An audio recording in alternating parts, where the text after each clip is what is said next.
चीजें ज्यादा देर तक नहीं छुप सकती, सूर्य, चंद्रमा और सत्य, ऐसा महात्मा बुद्ध ने कहा था। आप फोटो में भी देख पा रहे हैं कि मैंने महात्मा बुद्ध की फोटो लगाई है। सो इससे आपको पता चली गया होगा कि आज हम सब महात्मा बुद्ध के बारे में पढ़ने जा रहे हैं, उनके बारे में जानने जा रहे हैं। जैसा कि मैंने शुरू किया, ठीक है, मैंने शुरू किया, 3 चीजें ज्यादा देर तक नहीं छुप सकती। सूर्य, क्योंकि सूर्य कब छुपता है? जब रात होती है और सुबह फिर आ जाता है। और चंद्रमा, वो भी सुबह होते ही गायब हो जाता है और रात होते ही फिर आ जाता है। वैसे ही सत्य, आप कितनी भी सफाई से झूठ बोल लो, मगर सत्य सामने आकर ही रहता है। तो आज हम भगवान बुद्ध, गौतम बुद्ध के जीवन में एक बहुत ही इम्पोर्टेंट पार्ट था, एक बहुत ही इम्पोर्टेंट हिस्सा था, बहुत ही जरूरी हिस्सा था, जिसमें उन्होंने उंगलीमाल को एक सीख दी, ज्ञान दिया। तो आज हम महात्मा बुद्ध और उंगलीमाल के बारे में पढ़ने जा रहे हैं। अब ये अंगुलीमाल था कौन?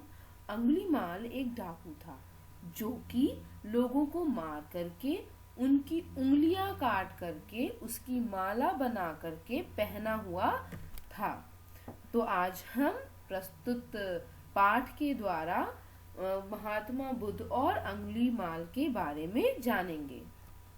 इस पाठ में आप देखेंगे कि किस तरीके से गौतम बुद्ध ने अंगुलीमाल को बदल दिया। ये रहा आपका पाठ जो कि आपके पुस्तक में दिया हुआ है। इसमें कौन कौन से, ये नाटक के रूप में लिखा हुआ है, जिसमें महात्मा बुद्ध का एक पात्र है, अंगुलीमाल है और गांव के मुखिया और कुछ लोग हैं। जिसमें कि पहले दृश्य में शाम का समय है और गांव की चौपाल पर लोग बैठे हुए हैं। अब चौपाल क्या होता है? चौपाल एक ऐसी जगह है जहाँ पे गांव के सभी लोग इकट्ठा होकर के कोई भी डिस्कशन होता है तो उसको करते हैं, ठीक है। तो कोई भी चर्चा होती है तो उसको करते हैं, जो कि ऊपर से तो ढका होता है, मगर ठीक है, इधर उधर से, मतलब चारों ओर से खुला होता है, ऊपर से ढका होता है, ठीक है।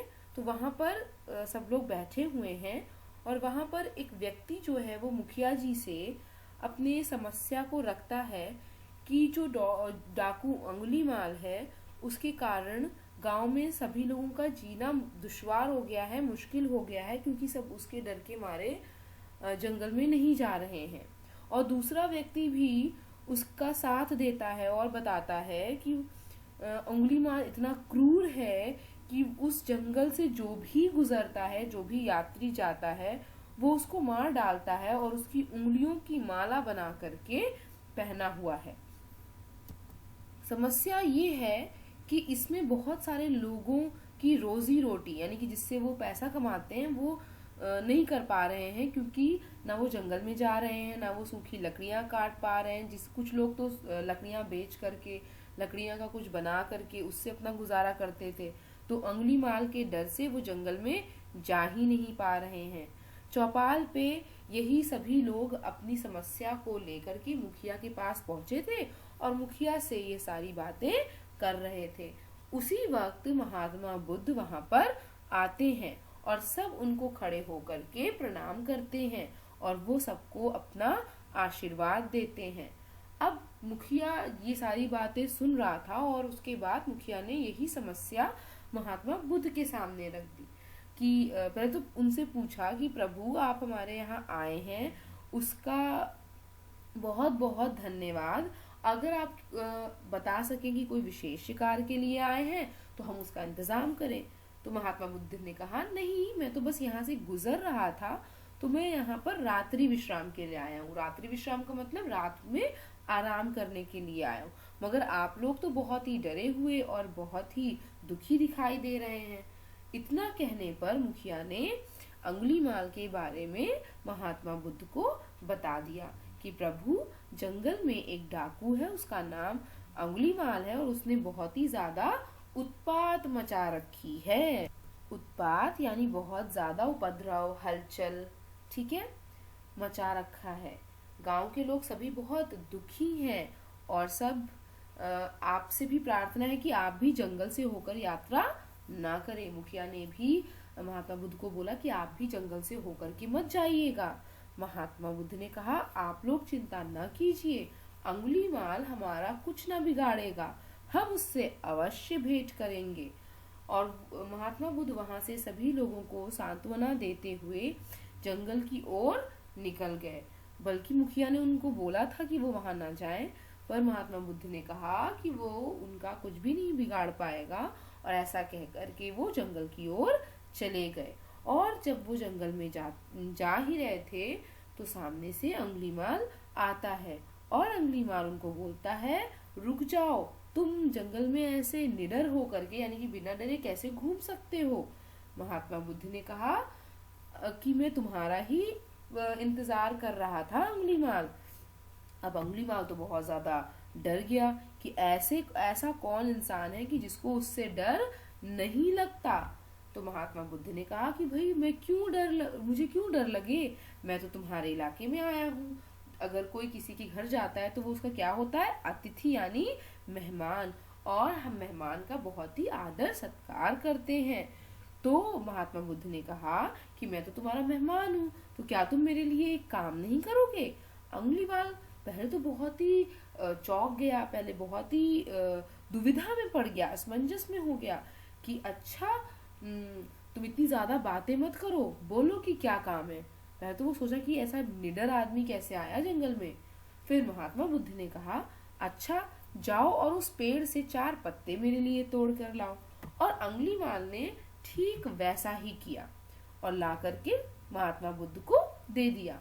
महात्मा बुद्ध ने कहा, ठीक है, बस एक काम और कर दो, अब इन पत्तों को ले जा करके वापस वहीं लगा दो जहां से इनको तोड़ के लाए हो।